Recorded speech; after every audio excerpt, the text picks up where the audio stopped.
Hello my friends, this is Jeannie. Welcome back. If you're new to my channel, welcome. I am going to finish up this ATC journal today. I have been working on the journal off camera here and there as my schedule allowed. So I do have to catch you up on some of the things that I have done since the last video. And that does include the closure and a pocket that I added. I did leave a couple of things, actually I think one step undone, because I wanted to share it with you here on camera so that you can see how I did it. And then this project is basically done.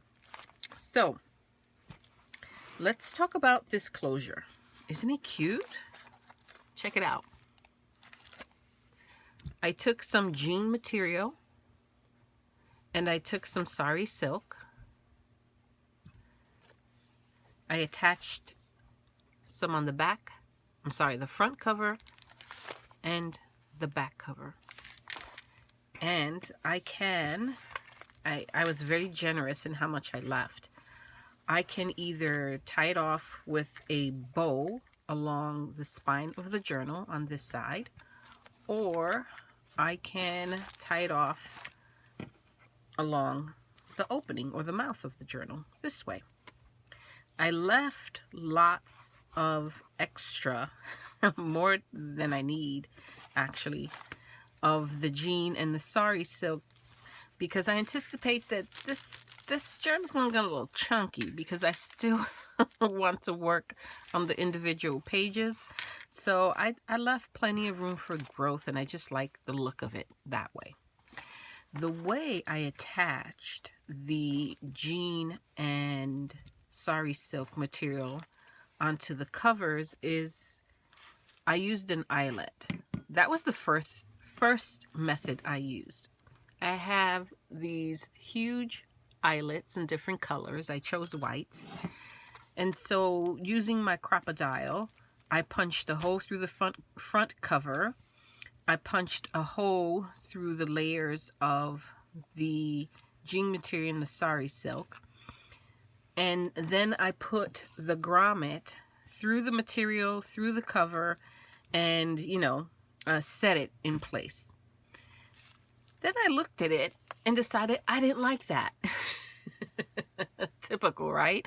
I did not like the way the grommet looked on the cover. It was just sticking out. It was just, my eye was being drawn to it every time I looked at the cover, and so I didn't like it.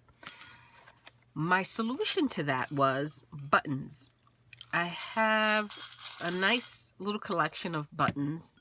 I'm not sure where I got this little pack from. It was all blue and white buttons, but they were perfect to kind of fix up the little eyesore in my mind that was going on with the covers. I took the buttons. They were the perfect size. They covered the grommet. They were bigger than the grommet, so that's great because look, hides it well. You wouldn't even know there was why did I say grommet? Oh boy, you wouldn't even know there was an eyelet there unless I told you. But I took the button, placed it on top of the eyelet, and just stitched it on. I did that for the front cover, and I did that for the back cover. And I think that just looks better. Aesthetically, much more pleasing, at least to my eyes, and it just makes me happy. I wasn't happy with that eyelet at all, but that was how I fixed it. There's plenty of room here for growth, and I'm very happy. That's the closure. And then there were the little tails that I left extra long after I sewed in the signature. I was undecided as to what I wanted to do with them, whether I wanted to cut them super short and call it one and done, or add some kind of little fun little elements to the ends of them and leave them dangling from the journal like that. And clearly you can see which way I went. I used some of these same buttons. I added some beads and just created a little bit of interest, a little bit of movement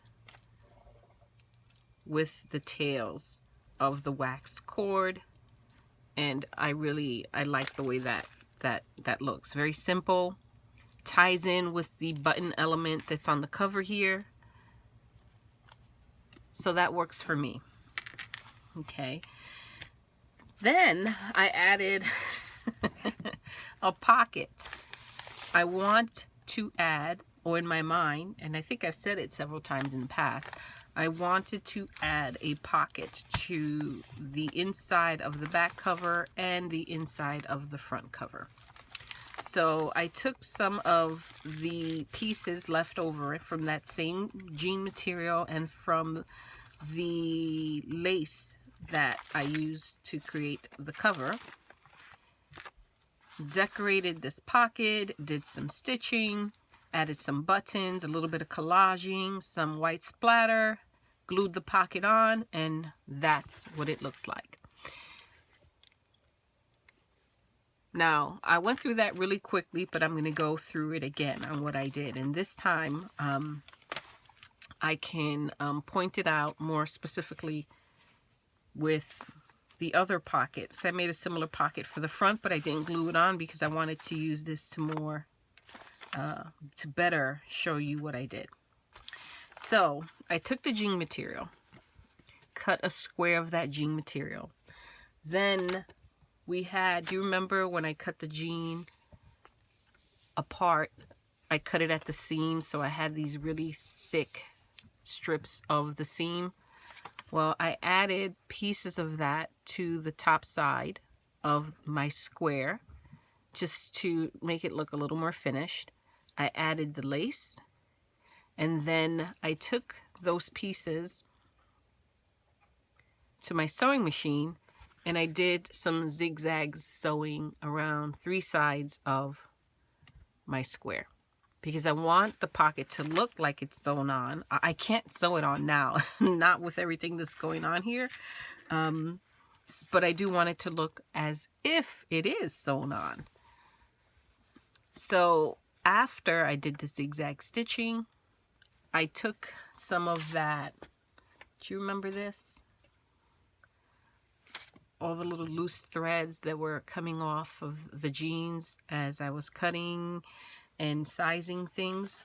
I took a bunch of that and I glued it onto the pocket for interest, and then on top of that I sewed 3 buttons, just because I wanted to bring that button element that was on the outside of the cover, that was on the tails of the signature. I wanted to bring that into the journal, so that's what I did. I think it looks really nice. Then what I did is I did a little bit of collaging using some of my Art by Marlene die cuts from one of the many books that I have, and did a little collaging here. Then that white splatter, because that same splatter is on the front, I brought it inside of the journal as well. What I love about this are the different textures. I love the buttons. I love the pop of color. I love the feel of it. I love the look of it, and I'm very happy. To adhere it to the inside cover is really easy. All I did, and all I'm going to do, is just use my fabric tack. I just want to make sure that I line up my front pocket with my back pocket. Not that it matters to anyone but me, but it's something that if I go off and it's not lined up, it's going to bug me. So, yeah. I think once I get this done, the journal's going to be done. And I get to move on to my next project, which is going to be Girl Scout related. I'm also very much looking forward to journaling, doing some more collaging inside or on the pages of this journal. I still have to decorate my front page. That'll be a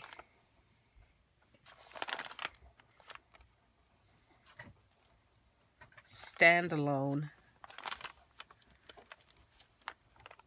video where I will just do maybe a little journal with me, collage with me type video, and I'll decorate the front cover. So once this pocket dries, this journal is done. All that's left is for me to just enjoy the process of decorating each of the pages with a collage of some sort. I'll need to make a couple of tags for the front and the back.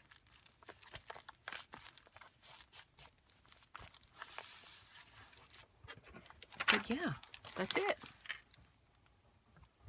Let's do a little flip through and call this one done. I'm very happy with the way it turned out. I hope you enjoyed the process and you were inspired to make your own journal. Check that out. Pretty. She is pretty.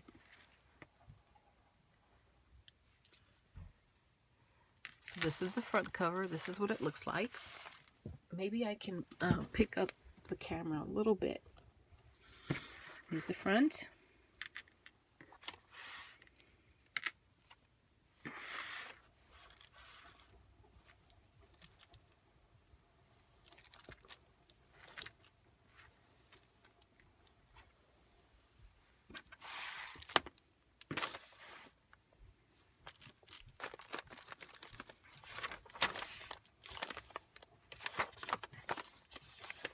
I will be collaging on these pages over the coming months, no doubt. I'm in no particular rush to complete those pages.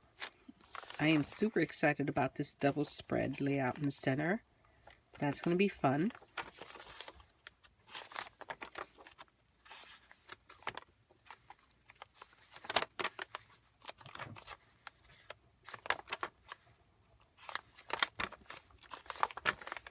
And here's the back.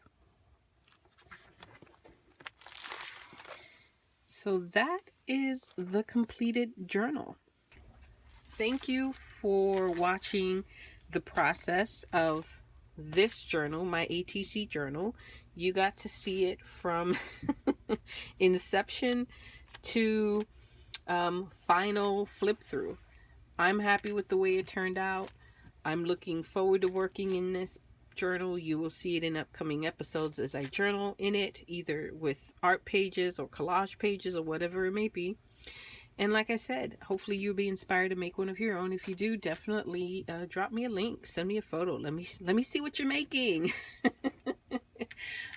I would love to see it. That is all for this video, my friends. I will catch you all in my next one. Until next time, bye bye.